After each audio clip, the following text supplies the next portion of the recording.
4절에서 13절입니다. 예레미야서 2장 4절에서 13절입니다. 같이 읽겠습니다. 야곱의 집과 이스라엘의 집 모든 족속들아 여호와의 말씀을 들으라. 나 여호와가 이와 같이 말하노라. 너희 조상들이 내게서 무슨 무리함을 모았기에 나를 멀리하고 가서 헛된 것을 따라 헛되이 행하였느냐. 그들이 우리를 애굽 땅에서 인도하여 내서 광야하고 사막과 언덕이 땅 건조하고 사망의 그늘진 땅 사람이 그곳으로 다니지 아니하고 그곳에 사람이 거주하지 아니하는 땅을 우리가 통과하게 하신 여호와께서 어디 계시냐 하고 말하지 아니하노라. 내가 너희를 기름진 땅에 인도하여 그것이 열매와 그것이 아름다운 것을 먹게 하였거늘 너희가 이리로 들어와서는 내 땅을 더럽히고 내 기업을 역겨운 곳으로 만들었으며 제사장들은 여호와께서 어디 계시냐 말하지 아니하였으며 율법을 다루는 자들은 나를 알지 못하며 관리들도 나에게 반역하며 선지자들은 바알의 이름으로 여호라고 무익한 것들을 따랐느니라. 그러므로 내가 다시 싸우고 너희 조상들과도 싸우리라. 여호와의 말씀이라. 너희는 길진 성들에 건너가며 계단에 도망을 보내 이 같은 일이 있었는지를 자세히 살펴보라. 어느 나라가 그들의 신들을 신하는 것과 바꾼 일이 있느냐. 그러나 나의 백성은 그의 영광을 무익한 것과 바꿔놓아라. 너 하느라 이 일로 말미암아 놀랄지어다. 심히 떨지어다. 두려워할지어다. 여호와의 말씀이니라. 그들 때문에 두려워하지 말라. 내가 그들 앞에서 두려움을 당하지 않게 하리라. 내 백성이 두 가지 악을 행하였나니 그들이 샘수에 그런 데는 나를 버린 것과 스스로 웅덩이를 판 것인데 그것은 그 물을 가두지 못할 터진 웅덩이들이니라. 아멘. 우리 오늘은 여호와께서 어디에 계시는가 하지 말라 이 제목으로 말씀드리겠습니다. 여호와께서 어디에 계시는가 하지 말라.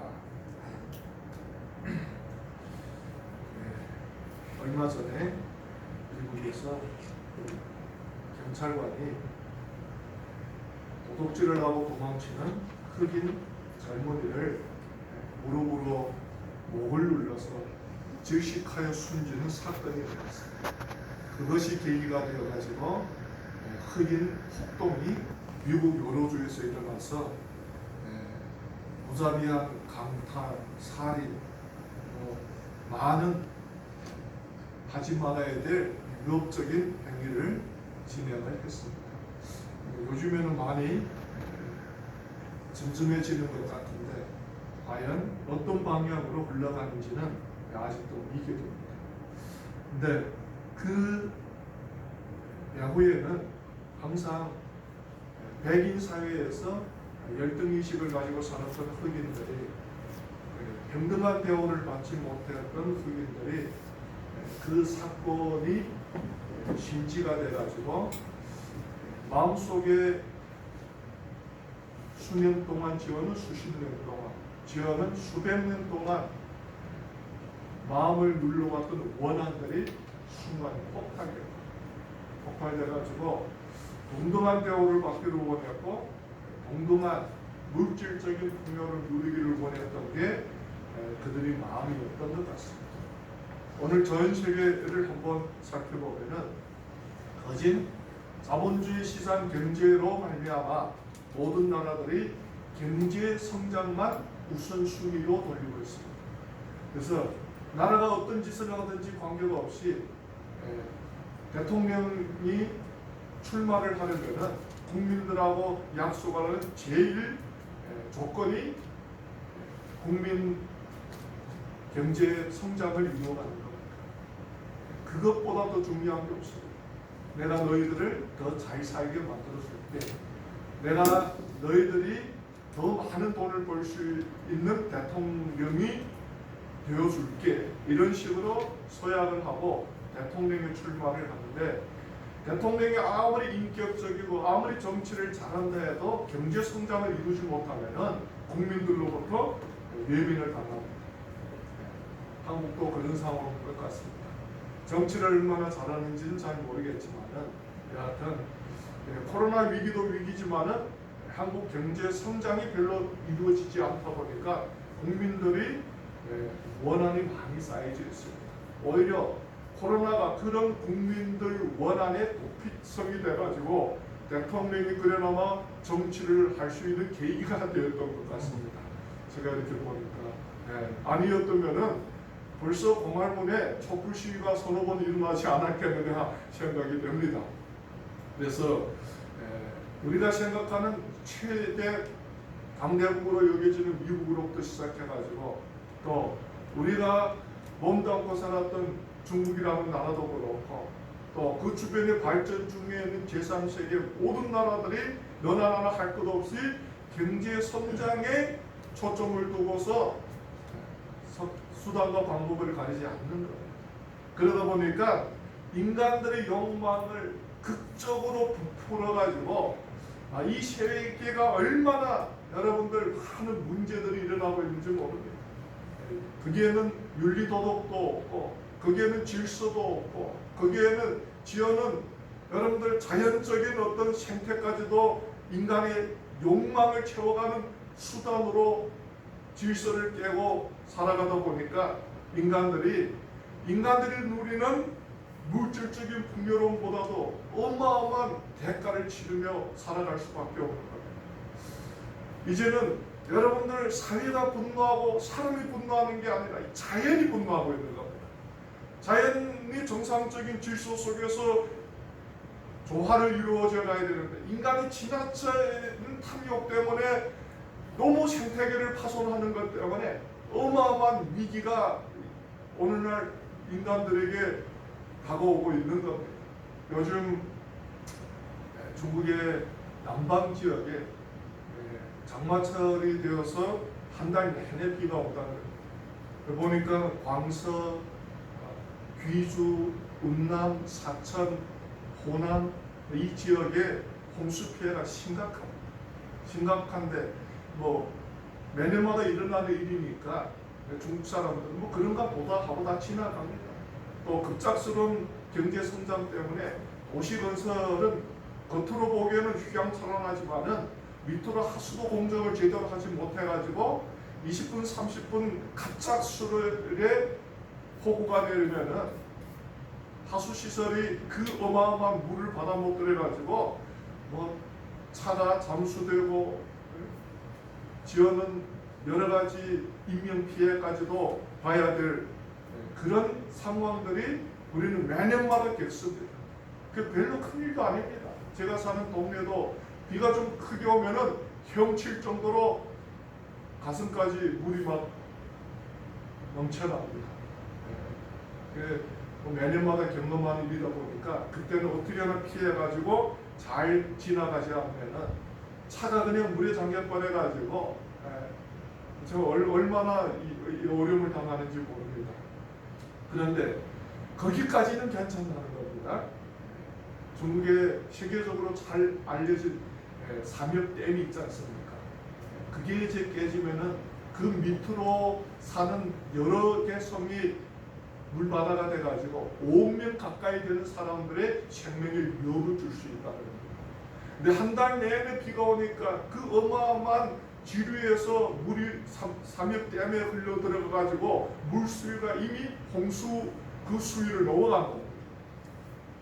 근데 여러분들 인간이 아무리 든든한 댐을 만든다 해도 그 저수지 속에 너무 많은 물을 담다 보니까 삼샤댐이 감당하기가 어려운 겁니다.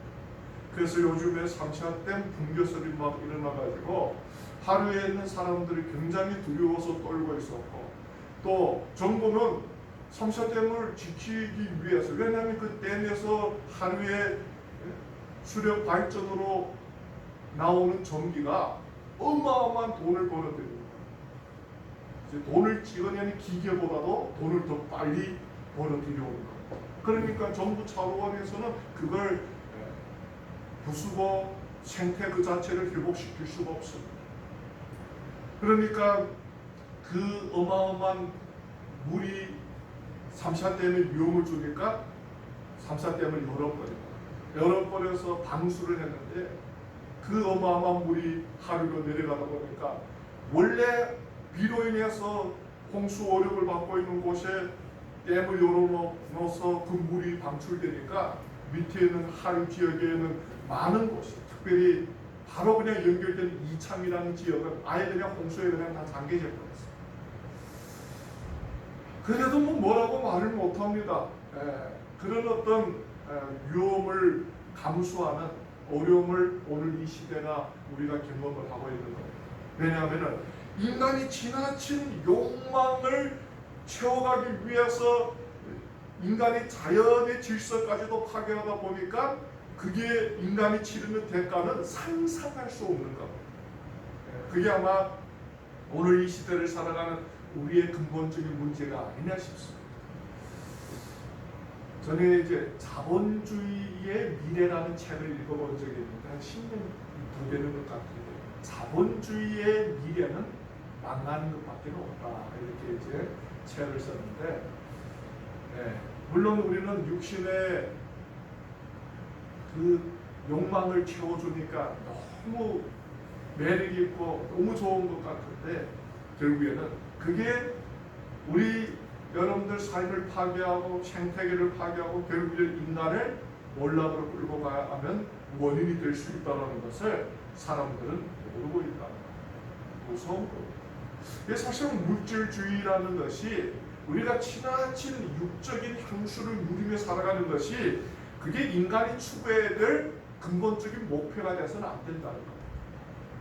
하나님이 만물을 창조하시고 인간에게 많은 은혜를 베풀어 주신 그 목적은 인간이 이 육신의 욕망을 끝없이 채워가게 하기 위해서 하나님이 만물을 창조하신 것이 아니라 관리하고 정복하고 다스리고 영광을 하나님께 돌리게 하기 위해서 하나님이 만물을 창조했는데, 하나님이 창조하신 인간들의 영광을 하나님께 돌리기는 대신에 자신의 만족을 위해서 자연을 파괴하고 자신의 만족을 위해서 서로를 괴롭히다 보니까 인간은 거기에 대한 엄청난 대가를 치르며 살아갈 수밖에 없는 겁니다. 그래서 우리는 자꾸 자본주의 시장 경제를 통해서 어떻게 하면 더 많은 것을 얻고 또 더 많은 것을 누리고 어떻게 하면 나만 성공하기 위해서 수단과 방법을 가리지 않는데, 그건 정서적으로도 올바른 선택이 아니라는 것입니다. 오늘 우리가 말씀을 한번 보겠습니다. 이 말씀이 오늘 무엇을 얘기를 하느냐 살펴보면 이런 겁니다. 이제 4절이 이렇게 시작됩니다. 야곱의 집과 이스라엘 집 모든 가족이 나 여호와의 말을 들으라. 나 여호와가 이같이 말하노라. 너희 열조가 내게 무슨 불의함을 보았건대 나를 멀리하고 너희들이 나한테 무슨 섭섭한 마음이 있느냐 그러는 겁니다. 하나님이 이해를 못하는 거예요. 하나님은 줄 걸 다 줬습니다. 하나님은 이스라엘 백성들에게 정말 분이 넘치게 축복을 하고 분이 넘치게 사랑을 줬는데 이스라엘 백성들은 하나님을 멀리하고 떠났다는 겁니다. 얼마나 억울합니까? 내가 너희들에게 못해준 게 뭐냐? 인간이다 보면은 인간이 한계가 있기 때문에 자식을 양육함에 있어서도 또 부부 관계에 있어서 또 친구 관계에 있어서도 그렇고 소홀히 할 수가 있습니다. 그건 여러분들 미워서 그런 것도 아니고 해주고 싶은 마음이 없어 그런 것도 아니고 인간이 한계가 있기 때문에 그럴 수밖에 없습니다. 해주고 싶은 마음이 있어도 능력의 한계를 느끼기 때문에 해줄 수 없습니다. 그게 있나? 그래서 소원할 수도 있고 그래서 마음속에 원망과 불평을 할 수도 있는데 하나님은 전지전능하신 하나님이시기 때문에 무엇도 할 수 있는 분이라는 겁니다. 그래서 인간에 필요한 모든 것을 하나님은 채워줬습니다. 인간에게 반드시 있어야 될 것을 하나님은 때를 따라서 이른비와 늦은비를 통해서 축복을 하셨다는 겁니다. 그럼에도 불구하고 이스라엘 백성들이 하나님을 부인하고 떠나버렸다는 겁니다. 그러면 이스라엘 백성들이 하나님 앞에 섭섭한 게 뭐냔 말입니다. 여러분들이 지금 예수 믿으면서 하나님 앞에 섭섭한 게 있습니까? 없습니까? 아마 제가 이렇게 또 큰 소리로 외치면 없습니다. 하나님께 뭐 섭섭한 게 있어요. 그러면서도 속으로는 섭섭한 게 많잖아요. 이것도 안 준다 그러고 저것도 안 준다 그러고 돈 좀 갖다 주지, 좀 우리 자녀들 좋은 학교 보내주지, 좀 병도 좀 걸리지 말게 해주지, 이 많잖아요. 하나님 왜 나만 이런 어려움 당합니까? 왜 우리 자녀만 이런 고통을 당해야 됩니까? 왜 나에게는 돈을 주지 않습니까? 좋은 집에서 살게 안 해줍니까? 이런 생각 안 해봤어요?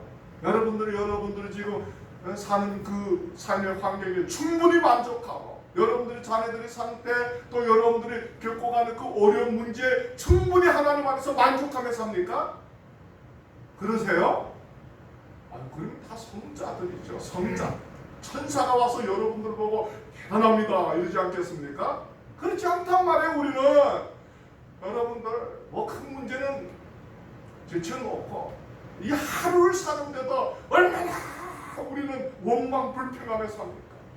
왜 나만 하나님이 이렇게 힘들게 만듭니까? 그러지 않아요? 그 인생들이 아닙니까? 네, 이스라엘은 하나님 앞에 섭섭한 게 너무 많았습니다. 뭐가 섭섭했느냐? 이제 출애굽을 하고 광야를 지나서 가나안 땅으로 들어왔어요. 정말 이스라엘 백성들은 하나님 한 분만 바라보며 살았는데 가나안 땅에 들어보니까 눈이 번쩍 열린 겁니다.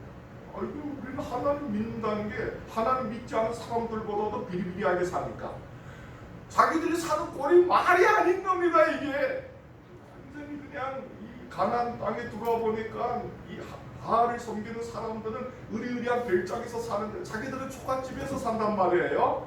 이 가나안 땅에 있는 바알을 섬기는 사람들은 완전히 물질적인 풍요로움에 빠져가지고 마냥 잔치판을 벌리고 마냥 노래방에 가가지고 술집에 가가지고 놀아대는데 자기들은 3대 밥 먹고 사는 것도 힘든 겁니다.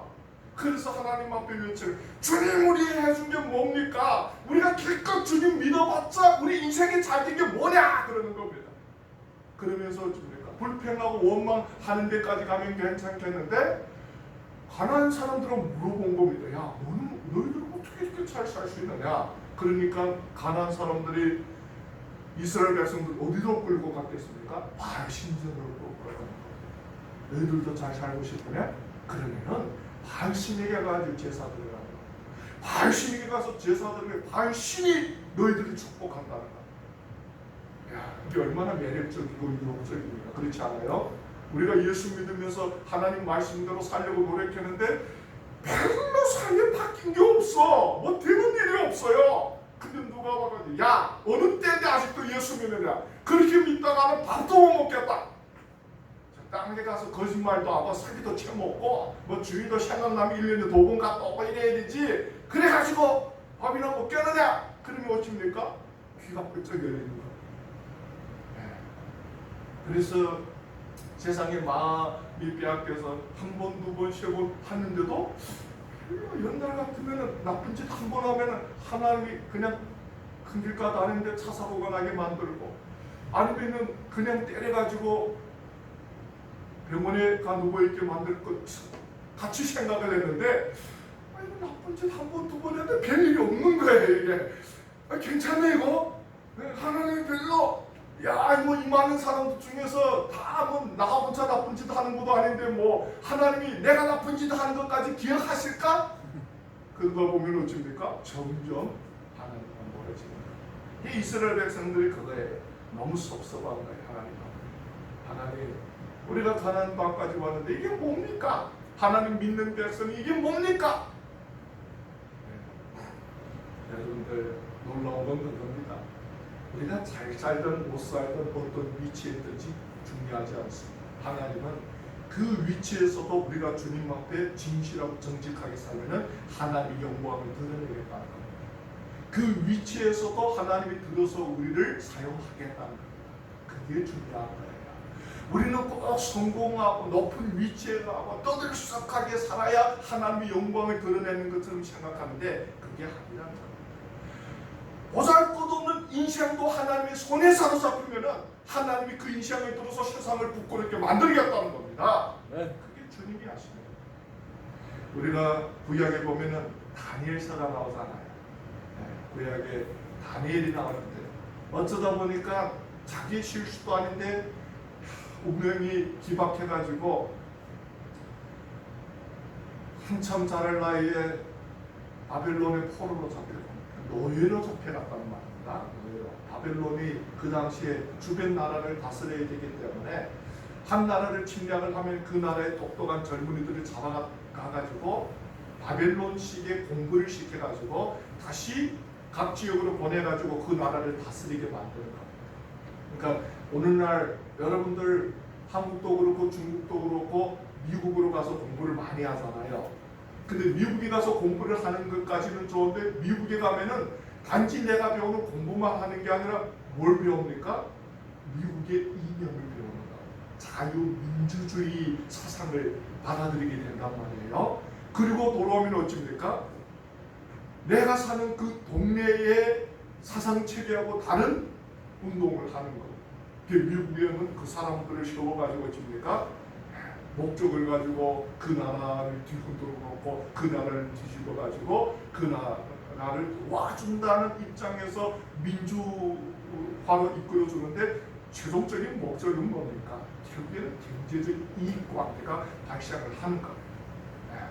자기들이 마음대로 여러분들 다스리기 위해서 자기들이 마음대로 끌고 가기 위해서 그런 짓들을 하는 겁니다. 그 여러분들 바벨론에 잡혀간 다니엘이 어린 나이에 부모를 떠나서 고향을 떠나서 바벨론 그 나라에 와가지고 사는데 그 어린 다니엘의 마음속에 누가 있었습니까? 하나님이 있었다. 어떤 환경에 처하는지는 중요하지 않습니다. 어떤 위치에 있는지는 중요하지 않았습니다. 그 위치에서 하나님만 바라봤다. 하나님 말씀에 순종해서 살기 위해서 최선을 다했다. 그런 다니엘을 하나님 어찌입니까? 들어서 쓰시는 겁니다. 들어서 여러분들 포로로 잡혀간 사람이 어떻게 그 나라의 국무총리가 됩니까? 우리가 여러분들 미국의 흑인이었던 오바마가 대통령이 되면서 봐라, 미국은 흑인까지도 용납해서 대통령을 허락하는 정말 괜찮은 나라다, 민주 나라다. 얼마나 세상을 들썩하게 만들었습니다. 대단한 겁니다. 그런데 20세기, 21세기도 아닌 그 수천 년 전에 그런 사회 속에서 한 노예가 바벨론 왕의 밑에 2인자로서 국무총리가 된다는 게 이거는 상상도 할 수 없는 일입니다.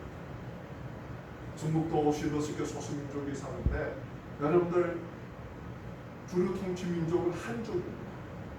잘 알겠습니다. 근데 한족이 90% 이상을 차지하다 보니까 다른 소수민족들이 정치 무대에서나 또 다른 무대에서 두각을 나타내기에는 너무나도 역부족입니다. 물론 한족들보다 다 바보스럽고 똑똑하지 못해서 그런 게 아니라 그런 공간을 허락하지 않습니다. 그게 현실입니다. 그런데 다니엘은 그 수천 년 전에 바벨론 왕국에서 국무총리로 살아갈 때 왜 국무총리로 세워져야 되냐는 우리가 성경을 보니까 간단합니다. 하나님이 세우셨다. 노예 같은 한 인생도 하나님 손에 잡히니까 하나님이 높여주더라는 것입니다. 여러분들 어떤 상황이 있다고 원망 불평하지 마세요. 내가 지금 인생을 살아가는데 얼마나 어려움을 당한다라고 원망 불평하지 마세요. 어느 날인가 하나님의 손에 잡혀서 하나님 일하기 시작하면 이 세상이 감당을 못합니다. 근데 우리는 항상 원망하고 불평하고 오늘 이스라엘 백성들의 모습처럼 그게 큰 문제라는 겁니다. 그래서 하나님 물어보죠. 5절에 나 여호와가 이같이 말하노라 너희 열조가 내게서 무슨 불량을 보았건대 나를 멀리하고 허탄한 것을 따라 헛되이 행하느냐. 그러면서 주님이 말합니다. 1절에 그들이 우리를 애굽 땅에서 인도해 내시고 광야 곧 사막과 구덩이 땅 간주하고 사망의 음침한 땅 사람이 다니지 아니하고 거주하지 않은 땅을 통과하게 하시던 여호와께서 어디에 계시냐 말하지 아니하도다. 물어봅니다. 하나님 광야 40년을 누가 너희들을 지켜줬느냐. 분명히 이스라엘 백성들은 광야 40년을 하나님이 지켜주셨다는 걸 그들은 고백합니다. 출애굽을 한 그날에 그 밤에 하나님이 어린 양의 피를 문설주에 바르는 집마다 심판이 지나가게 하고 이스라엘 백성들을 출애굽을 시킵니다. 출애굽을 해가지고 홍해 앞에 나오는데 저 애굽의 사람들이 이스라엘 백성들을 쫓아오는 거예요.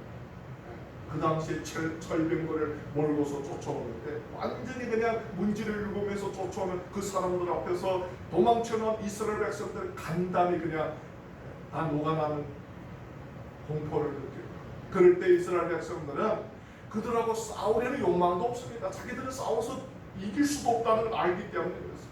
그들이 오직 그 마음속의 원함과 그 분노를 누구에게다 쏟아냅니까? 모세에게 쏟아냅니다. 야, 이 나쁜 놈아, 애굽에 우리 내장지가 없어서 네가 우리를 이끌고 여기까지 와가지고 우리를 다 죽이려고 우리를 여기까지 끌어냈느냐? 그러니까 모세가 어찌합니까? 변론을 합니까? 이스라엘과 아니다, 나를 너희들한테 보낸 하나님이 나보고 너희들을 저 종살이하던 애굽 땅에서 이끌어내서 하나님을 섬기게 하기 위해서 너희들을 데리고 나오라 했다, 이런 말을 하지 않습니다. 백성들하고 싸우지 않아요. 이스라엘 백성들이 춤을 받든 돌을 던지든 손가락질하든 어찌든 한마디도 변명하지 않습니다. 뭐 합니까? 하나님 앞에 무릎을 꿇었다. 세상이 여러분들을 향하여서 칼을 대고 총을 대고 주먹을 대면은 세상하고 싸우지 말아요.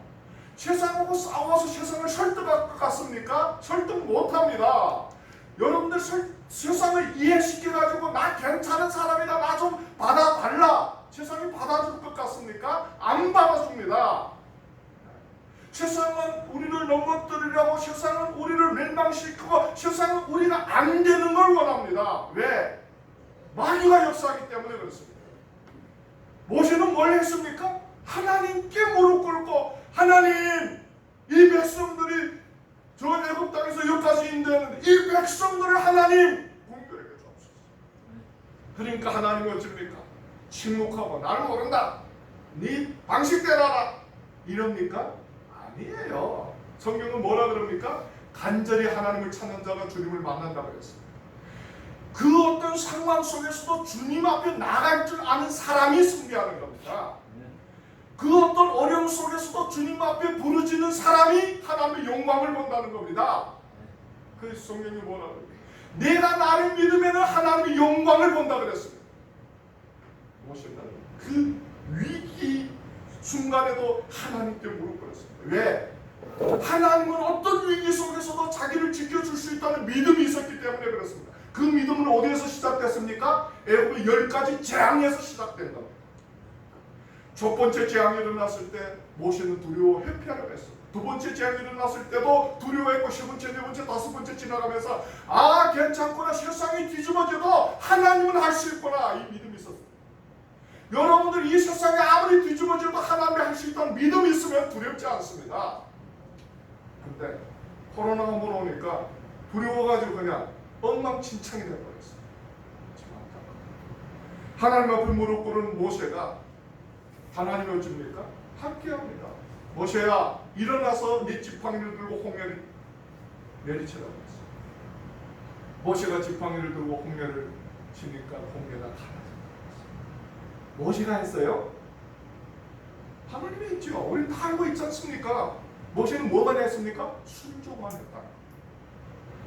여러분들, 하나님이 하나님 되심을 인정한다면 이 약속된 말씀이 여러분들 삶을 통해서 성취되게 해야 되죠. 어떻게? 순종으로. 이 말씀에 순종함에 나가면은 여러분들 인생이 바뀌는 거예요. 이 말씀에 여러분들 인생을 맡기면 이 말씀을 여러분들 경험하게 되는 겁니다. 근데 왜 맡기지를 못하는가 말이에요. 말씀이 믿어지지 않아서 못 맡기는 게 하나님을 못 믿어서 못 맡기는 거죠. 그게 우리 문제란 말이에요. 광야로 나왔습니다. 금방 미리암을 통해 가지고 제일 처음 복음성가 가수라고 그러잖아요. 이스라엘 아낙네들을 데리고 노래하며 춤추면서 홍해를 건넜는데 광야에 들어오니까 며칠이 되지 않아서 먹을 것이 다 떨어져 버렸어요. 원망하고 불평하고. 그럴 때 모세는 또 어찌입니까? 하나님께 물어보십니다.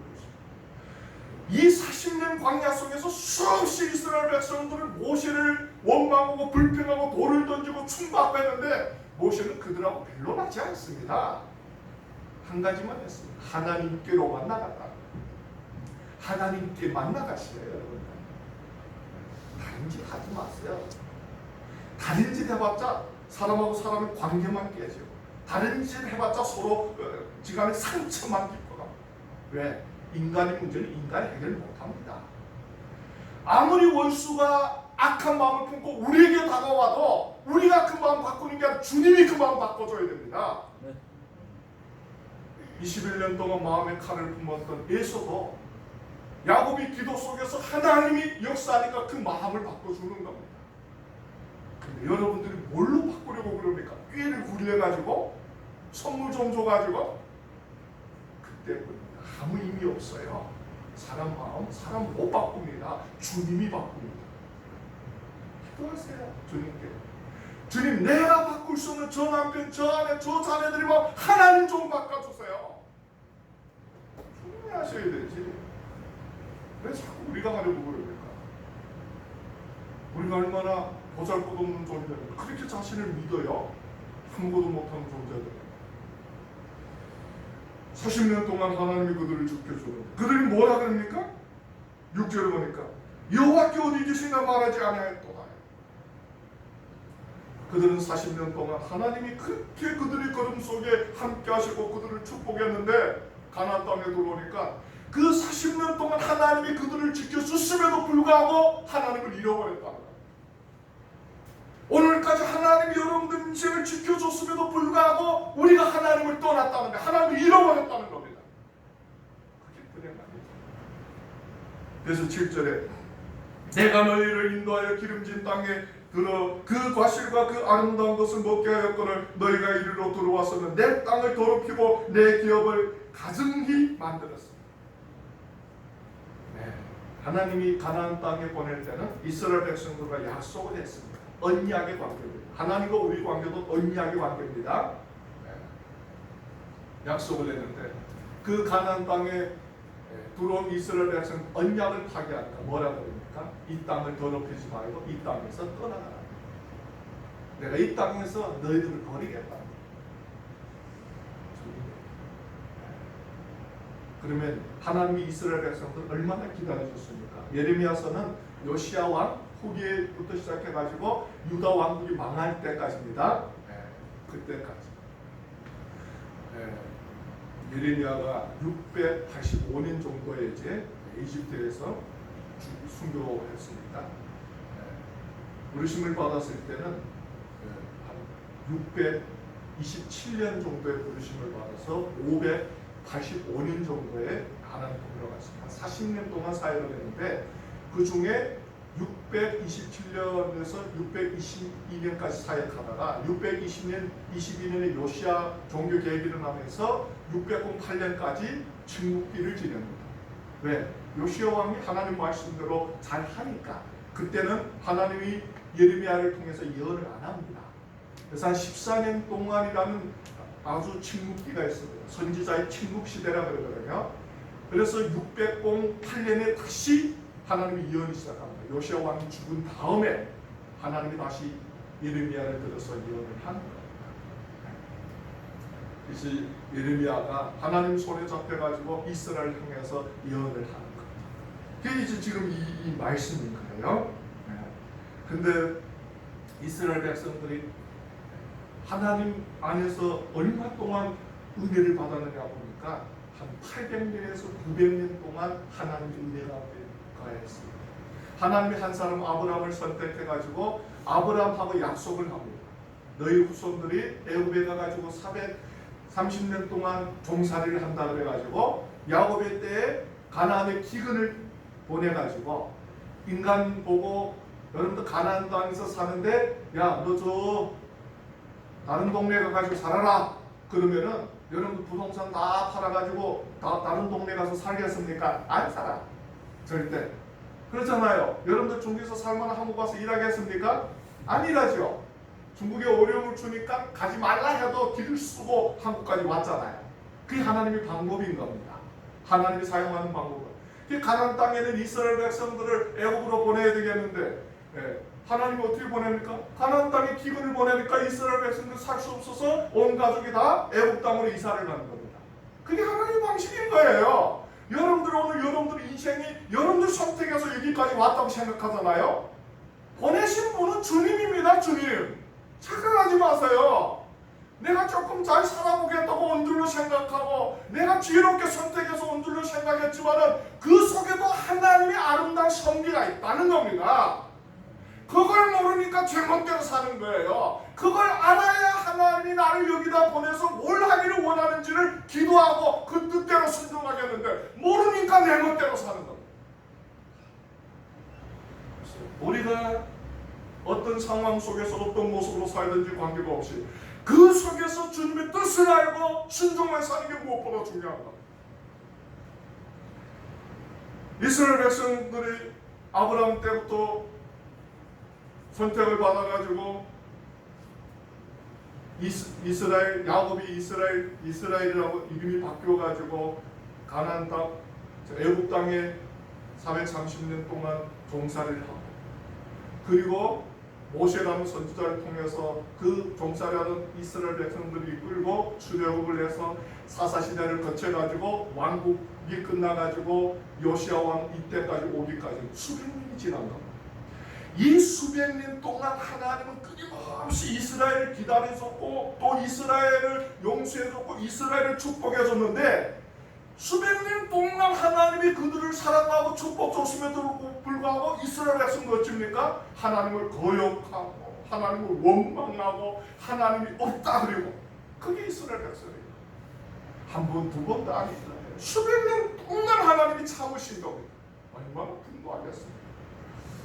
여러분도 우리는 뭐 한두 번만 참아도 정말 성자들인데 하나님은 수백 년, 수세기 동안 참으셨는데 그래도 이스라엘 백성들 돌아오지 않는 그게 지금 이스라엘 모습입니다. 하나님 순수합니다. 그래서 8절에 제사장들은 여호와께서 어디에 계시냐 하지 아니하며 복 잡은 자들은 나를 알지 못하며 관리들도 나를 한가하며 선지자들은 바알의 이름을 예언하고 무익한 것을 쫓아내라. 이게 지금 이스라엘 모습이었다는 거예요. 네. 어떻게 이런 이스라엘 모습하고 우리 모습이 별 차이가 있습니까? 네. 그러면서 9절부터 시작되면서 본격적으로 이스라엘 백성들의 죄를 드러내는데 이게 쭉 이어지면서 네.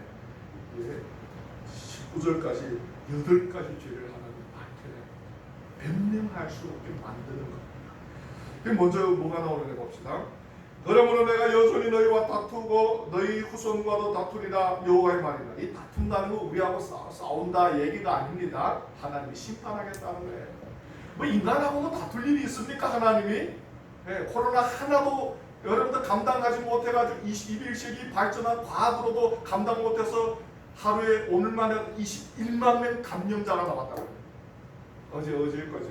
그러니까 하루에 기가 막히죠. 벌써 코로나 감염자가 1000만이 넘었어요. 말로는 뭐 1억까지 간다고 그러는데 1억이 아니라 언제까지 갈지 누가 알아요? 누구도 몰라요. 아마 1억 정도 이 전 세계 감염자가 전 세계가 공포에 떨 겁니다. 이제. 지금은 그래도 뭐 마스크라도 끼고 이렇게 돌아다니고 다니잖아요. 시내 집에는 뭐 전철도 안 통할 거고 고속버스도 안 통할 거고 왜냐하면은 이미 그런 전례가 중국에서 있었습니다. 네. 제가 태어났던 저 연변 명길에는 코로나가 딱 시작되면서 확진자가 나오니까 연변 모든 공공버스가 그냥 정지됐어요. 네. 어떻게 하겠습니까? 먹고는 살아야 되잖아요. 먹고는 살아야 되는데 이게 뭐 모든 게 그냥 정지돼 버리면 어떻게 하겠습니까? 늘상 요즘은 생각나는 말씀이 뭔지 알아요? 네. 아무 독을 마일지라도 해를 받지 아니하고 내 누비의 손을 넣을지라도 네. 이제 뭐라 그래요? 독을 타지 않고 뭐 이런 얘기가 나오잖아요. 그래서 말씨에 우리가 먹고 마이는 게 다 독인데 산다는 자체가 기적인 것 같습니다.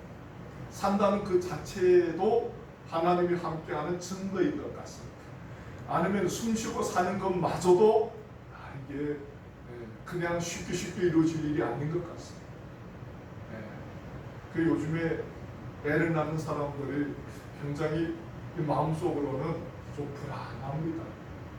야, 이런 이 어려운 시대에 애를 낳아가지고 애 낳는 사람 문제, 애가 얼마나 시대적인 고난을 짊어지고 살아가야 될지 마음속에 오히려 참 안타깝습니다. 그래서 10절에 이럽니다. 너희는 깃딤 섬에서 건너가 보며 게달에도 사람을 보내어 이 같은 일의 유무를 자세히 살펴보라. 이게 서에서 동까지라는 말이에요. 그 당시에 우리 중국으로 말하면 우리는 북쪽에 있죠. 제일 끝 남쪽 끝이 해남도라 그러죠. 해남도 가면은 케냐 하이조라고 있지 않습니까? 제일 끝에 남쪽에 뭐 대단한 거 해나 보니까 바위 하나 놓고 거기다 그냥 글자를 그냥 케냐 하이조라 써놓고 사진을 그냥 하나 찍고 오면은 그냥 중국의 제일 남쪽 끝까지 갔다 왔다. 그런 거. 중국 사람도 유람하는데 관심이 없잖아요. 내가 어디에 가가지고 어둠 한번 누고 왔다. 이게 지금 유명한 거잖아요. 아니면 어느 나무에다 이름 세게 놓고 오고 그냥 자연만 파괴하고 참 별래요. 사진도 별로 찍지 않고 그냥 이게 뭐 다른 나라의 사람들은 여행을 가면은 먼저 한 달 전부터 공부를 다 하고 가가지고 여행 자체를 즐긴다 그러는데 중국 사람들은 관심이 없습니다. 가가지고 그냥 그게 갔다 와다 그러면은 그냥 친구들한테 자랑하고 와라 나는 뭐 어디 갔다 왔다 이게 중요한 겁니다. 가서 뭘 봤는지 뭘 했는지 그게 무슨 역사 유적지가 있는지 그게 무슨 민족 문화가 있는지 관심이 없어요. 뭐 그것도 뭐 중국만의 특색이겠죠. 네, 여하튼 오늘 10절에서 뭐냐? 너희는 깃딤 섬에 건너가 보며 게달에도 사람을 보내 이 같은 일의 유무를 자세히 살펴보라. 서에서부터 이쪽 끝에서부터 저쪽 끝까지란 말이에요. 자세히 살펴보는 게 뭡니까? 어느 나라가 그 신을 신 아닌 것과 바꾼 일이 있느냐? 그러나 나의 백성은 그 영광을 무익한 것과 바꾸더라. 이 이스라엘 백성들을 얼마나 재미나더라요. 하나님을 다른 신하고 바꿨다는 거예요. 그런데 서에서 동에서 서까지 어느 나라를 살펴봐도 자기의 신에 아무리 신 같지 않아도 자기 신을 다른 나라 신하고 바꾸는 나라가 있느냐 한번 살펴봐라. 여러분들 제가 아주 친한 친구가 있습니다. 이제 집을 나와서 함께 이제 정말 의존하면서 살던 친구가 하나 있는데 어느 날인가 제가 이제 연기를 올라가니까 목에다가 그 부처 맞죠? 그거 이렇게 그 옥으로 된 걸 이렇게 목에다 걸고 있더라고요. 그것도 뭐 요만큼 조금 안 되잖아요. 그것도 또 몇천 원 한다 그러더라고요. 그 목에다 걸고 있고 또 목사가 또 눈에 들어오니까 가만히 있을 수는 없죠. 야, 너 그 목에다 왜 그런 걸 걸고 다니냐 그러니까 자기는 불교 신자라는 거예요. 너 절간에 가봤나 그러니까 못 가봤다. 근데 너 왜 불교 신자냐 그러니까 우리 엄마가 불교 신자이기 때문에 자기도 불교 신자라니까. 그러면서 이 목에다가 단 이게 자기 엄마가 고승한테 가가지고 중국에서 khai光했다 그러더라고요. 고승이 그걸 뭐 우리 기독교 말로 말해 기도를 했다 가지고 있었다 섬긴 건지 잘 모르겠는데 고승이 khai光하는 거 비싸다고 몇천 원씩 내야 된다. 그때 그게 뭐 지금부터 한 20년 전인 것 같은데 그때 몇천 원이면 엄청 큰 돈이잖아요. 했다는 거. 야, 너 불교가 뭔지도 모르고 뭘 섬기는지도 모르는데 그것만 달고 다닌다고 그 돌재기가 너를 지켜줄 것 같냐?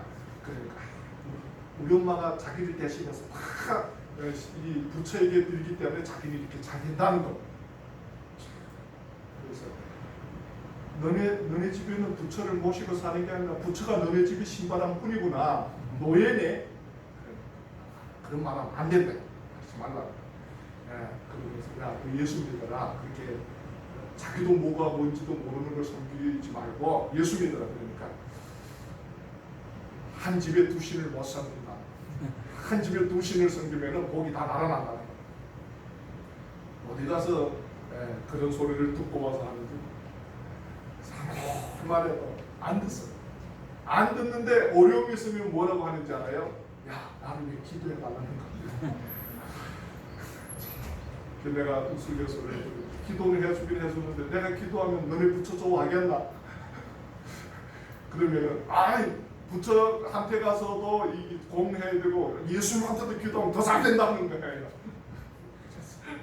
참 인간이 왜 그런 데는 그렇게 지혜로운지는 알 수가 없습니다.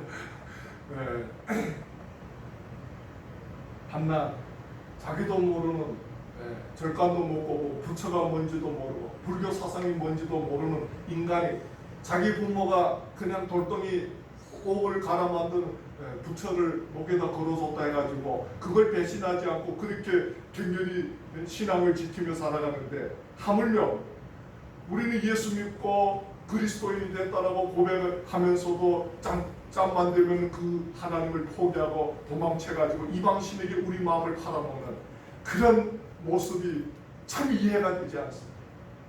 여러분들 불교가 아무리 불교 나라 인도도 그렇고 또 인도는 힌두교 나라죠. 또 여하튼 저쪽에는 동남아 쪽의 나라들을 보면 불교 국가들이 많습니다.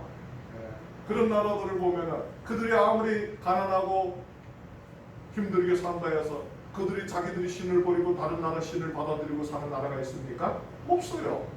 그들이 가난해가지고 미국이 저렇게 잘 되는데 기독교 예수 믿어가지고 잘 됐다 그래가지고 그들이 자기들이 국교를 바꿔가지고 기독교 예수를 모셔가지고 이제부터는 우리나라는 불교를 안 믿고 예수를 믿는 나라로 우리는 바꾸자 종교를. 그래야 우리나라가 잘 살 수 있으니까. 그런 나라 없습니다. 아무리 우리나라의 현실이 어떻든지 관계가 없이 그들이 수천 년 동안 내려오면서 자기들이 섬기는 신을 바꾼 적이 없습니다.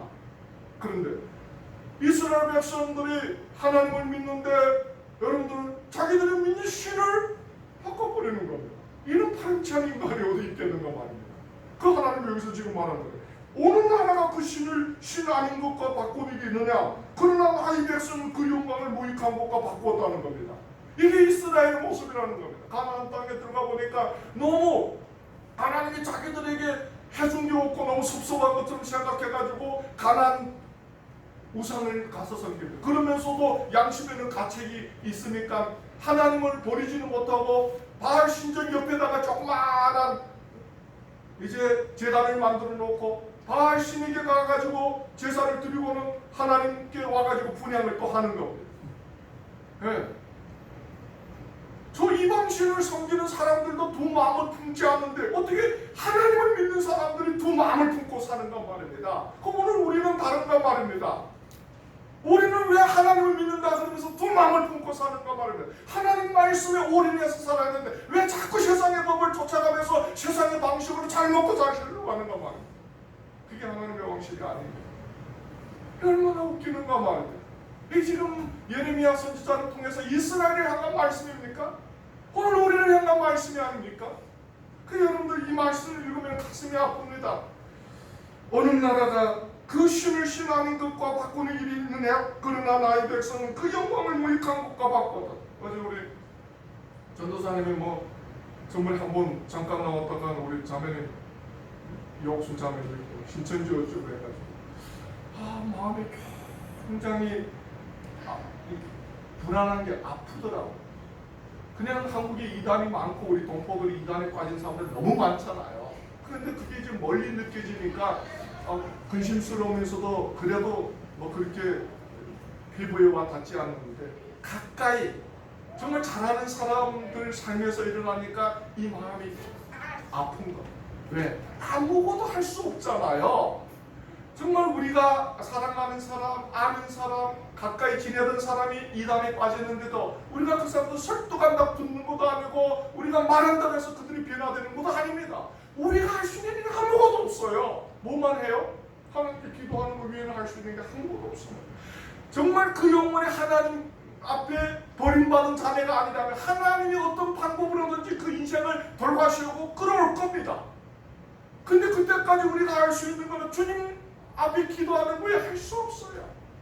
정말 더 그 영혼이 불행하다면 합심해서 기도해. 정말 그 영혼을 해서 하나님 은혜 베풀어 주옵소서. 긍휼과 자비를 구하는 거에 할 수 있는 게 아무것도 없습니다. 우리가 그게 아니에요. 근데 어느 날인가 그런 사람들을 우리 가정에 두고 어느 날인가 우리 자녀들 속에 그런 사람이 나타나면 어떻게 하겠는가 말이에요. 그렇지 않아요? 마음이 무겁습니다. 야, 어떻게 되다 보니까 이 사회가 이렇게 됐는데, 또 한편으로는 마음속에 이런 생각이, 야, 어떻게 수년 동안 하나님을 믿었는데 이제 와가지고 말도 안 되는 것을 선택하느냐. 이게 너무 이해는 말도 안 되잖아요. 네. 그래서 오늘 11절을 읽으면서 어느 나라가 그 신을 신하는 것과 바꾸니리느냐. 그러나 나의 백성은 그 영광을 무익한 것과 바꾸려. 12절에 너 하늘의 일을 인하여 놀랄지어다 심히 떨지어다 두려워할지어다 여호와의 말이니라. 하나님이 자기 진경과 너희는 어떻게 이럴 수 있느냐. 마지막 13절 보겠습니다. 내 백성아 두 가지 악을 행하였나니 곧 생수의 근원된 나를 버린 것과 스스로 웅덩이를 판 것인데 그것은 물을 저축 못할 터진 웅덩이다. 두 가지를. 첫 번째로 하나님이 두 가지 악을 했는데 첫 번째로 생수의 근원은 나를 버린 것이다.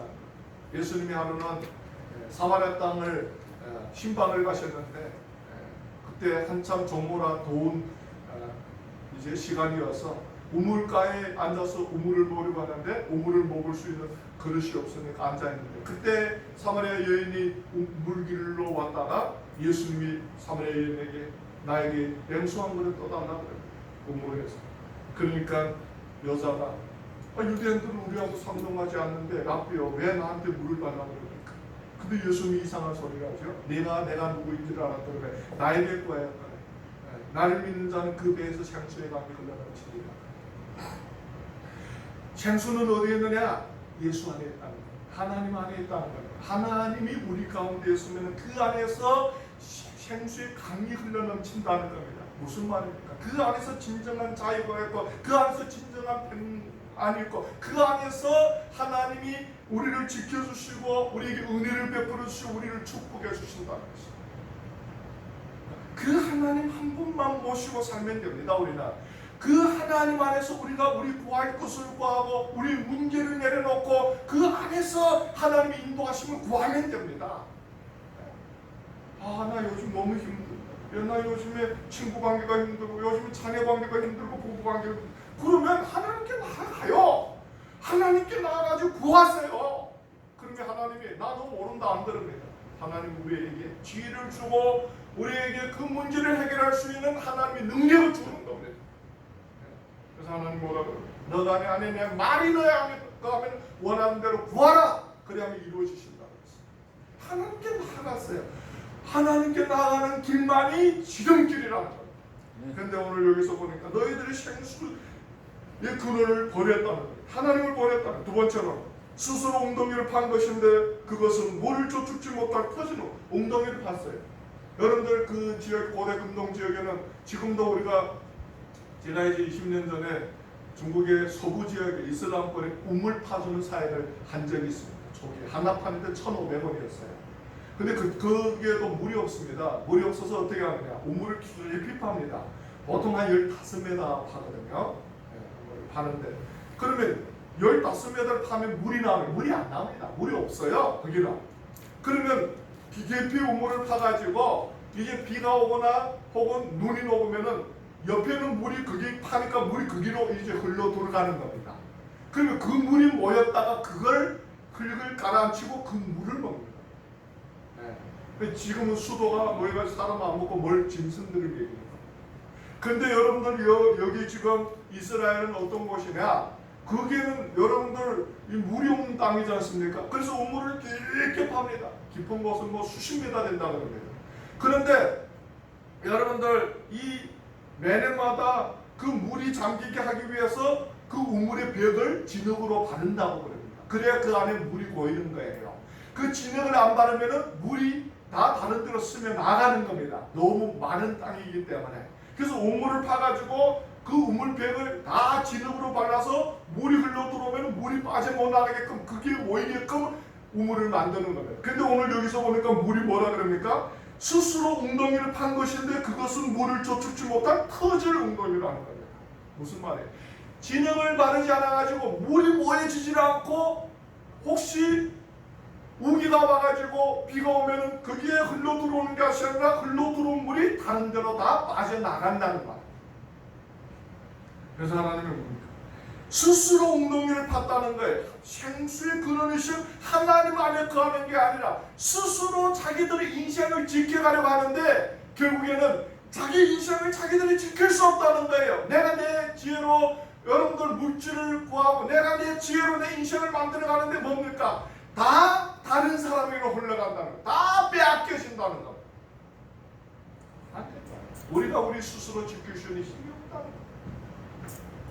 그래서 교만이죠. 인간이 스스로 자신을 지키려고 하고 인간이 하나님을 거역하고 자기의 뜻대로 살려고 하는 게 얼마나 웃기는 일인지 모릅니다. 그래서 오늘 우리가 말씀을 보면서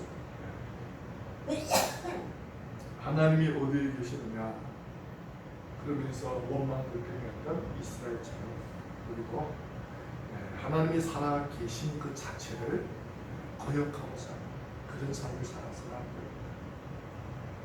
끝까지 하나님을 인정하고 모시고 하나님 안에서 승리하시기를 주님으로 부탁드립니다. 네, 기도하겠습니다. 살아있